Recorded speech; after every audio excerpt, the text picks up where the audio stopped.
এক দল চলে গেছে মামু বাড়িতে, ঠিক না ভাই? ঠিক।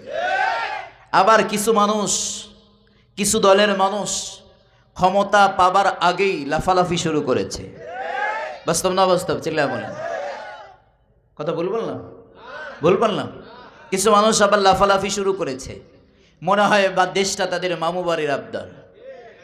কিন্তু ওদেরকে আমরা জানিয়ে দিতে চাই, টুপিওয়ালাদেরকে, কালেমাওয়ালাদেরকে আর পিছনে রাখার দিন নাই। ঠিক না? ঠিক জোরে বলেন। ইসলামী আন্দোলন জাগ্রত আছে, জাগ্রত থাকবে।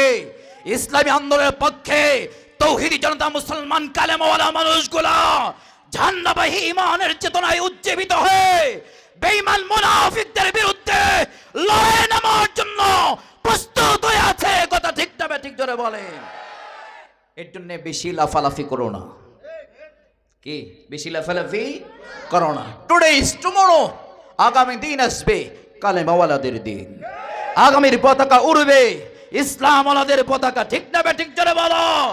ওই ওমরের রোহানি সন্তান, আমির হামজার রোহানি সন্তান আশুলিয়াতে আছে, বাংলাদেশে আছে, দুনিয়ার মধ্যে আছে। রুখতে পারবে না তোমরা দাঁত ভাঙা জবাব দেওয়ার জন্য।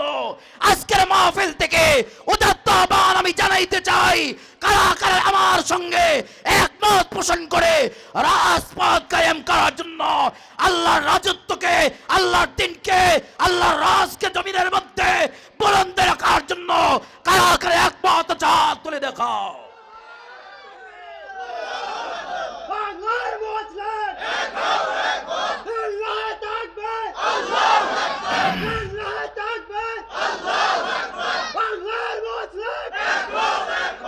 আল্লাহ আমাদের কবুল করেন।